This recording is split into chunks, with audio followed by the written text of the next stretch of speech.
1.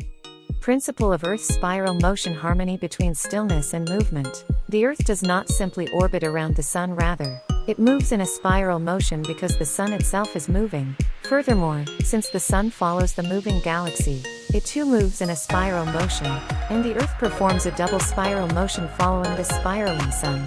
This spiral motion emerges from 3-body and 4-body problems, which neither universal gravitation nor general relativity can fully explain, though they attempt to explain it, as if it were a gravitational theory using inadequate concepts. To explain Earth's gravity, one must explain the reason for this spiral movement. But current theories try to explain gravity through periodic circular motion that returns to its original position. However, because Earth moves in a spiral, it never returns to its original position. We cannot know where we came from or where we're going. They are presenting an unrealistic model and claiming this is gravity. The principle of spiral motion discussed here isn't derived from numerical calculations, but rather from visualizing the shapes and forms of objects through intuition. While this might seem quite unfamiliar compared to existing theories, I hope you can consider it as another perspective to think about. 2. Inertial frame. If no force acts on an object, it continues in uniform, linear motion, and an object at rest tends to stay at rest. The frame where this applies is called an inertial frame. This inertial frame does not apply to rotating bodies like Earth or the Sun, performing circular motion, as changing direction is included in accelerated motion. Geometrically, an inertial frame can be viewed as a point or line of movement. Moving back and forth at a constant speed creates a line, and adding left-right movement creates a plane. In other words, moving at a constant speed in all directions for a fixed time creates a square plane. This allows for rotational motion, because the distribution of movement is uniform and unbiased. For inertial force to be distributed uniformly in a square, it requires a specific time, and at that moment, rotation becomes possible. This is how inertial force transforms into acceleration. This is the law of universal gravitation. From this equation, we can see that the force is distributed in a square pattern. However, Newton's law of universal gravitation explains the force as an attraction between two objects. As observed by Kepler, it does not explain the law of areas, or the conservation of angular momentum. What it overlooks is that, in order for rotation to occur, the force must be evenly distributed over a period of time. When inertial force is evenly distributed over time, acceleration happens at that moment, and the object can undergo rotational motion. However, this is a planar movement. It can explain circular motion, but it cannot explain spiral motion. 3. Kepler's laws, inertia, and spiral motion. When adding uniform up-down movement to the square plane mentioned above, it creates a cube. This can be considered as how objects move in three-dimensional space. Kepler observed this phenomenon in Earth's orbit and formulated his third law, known as the law of harmony or the law of elliptical orbits. Third law of harmony: the square of a planet's orbital period is proportional to the cube of its semi-major axis. Visualizing this statement as a model shows an ellipsoidal sphere containing a cube.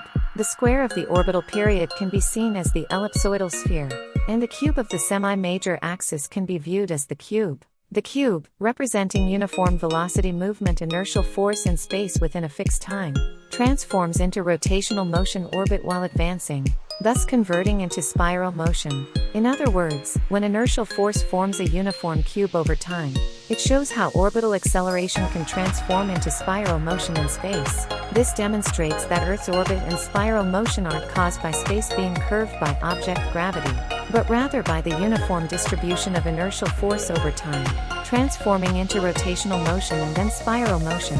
This explains why the Sun and Earth move in spiral motions, and how matter behaves when there are three or more bodies. 4.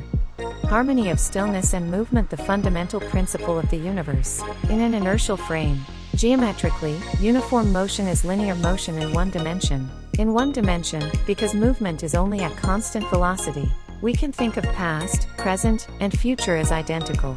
However, position changes.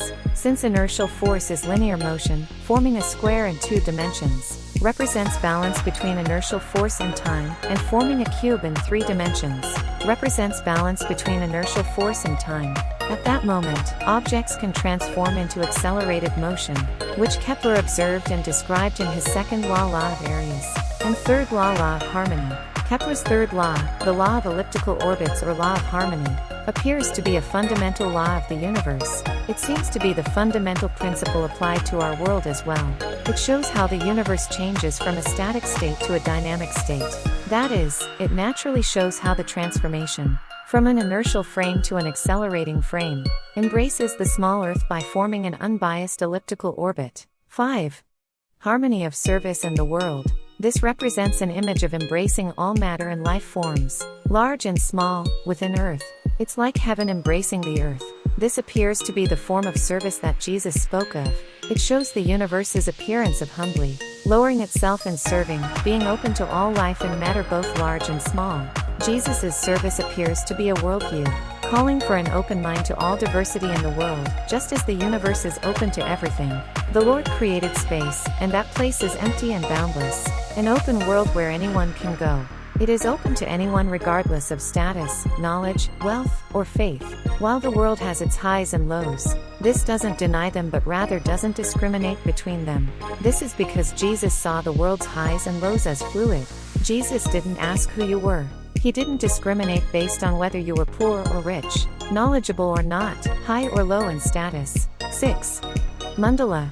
When projecting Kepler's third law of harmony, showing an ellipsoidal sphere containing a cube onto a plane, it appears as an ellipse containing a square. This is very similar to the form of mandalas found in Buddhism and Hinduism. A mandala is a visualization of the meditation practitioner's state of mind and guide to enlightenment, seeking unity with the core of the universe. In Buddhism, this is called Yan-Yang-Ho, meaning, just as the spokes gather at the center to form a round wheel, all truths gather together to perfectly comprise all laws, lacking nothing. Interestingly, it's claimed that the basic form of the mandala, circular or square shapes surrounding a center, appears not just in Buddhism but worldwide. It can be found in Korean traditional danchan patterns, the Aztec calendar of Mexico, and even the Christian Bible wheel. Jung interpreted the common appearance of these forms across completely unconnected cultures this way. The circle is humanity's psychological boundary protecting the inner self. Forms based on circles, such as triangles, squares, crosses, and animals, reflect human unconsciousness. I believe the mandala speaks of the harmony between chaos and order in transforming life. Jesus chose Peter as his disciple. Peter wasn't a special person. He wasn't someone of deep faith or high status. He was an ordinary person like us, who sometimes lost faith and told lies, someone who worked hard for his livelihood.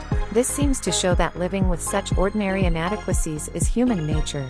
Life has happy and good days, but also difficult, painful, and frustrating days. Life is change, and although it's chaotic, faith in the Lord emerges from such disorder and chaos. The power of faith comes from life's pain and thirst.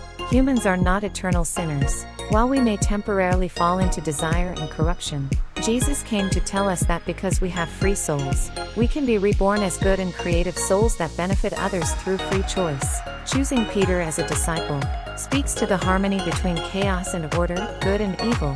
Creative life emerges from inadequacy, pain, and thirst. And I believe this is the true meaning of the mandala.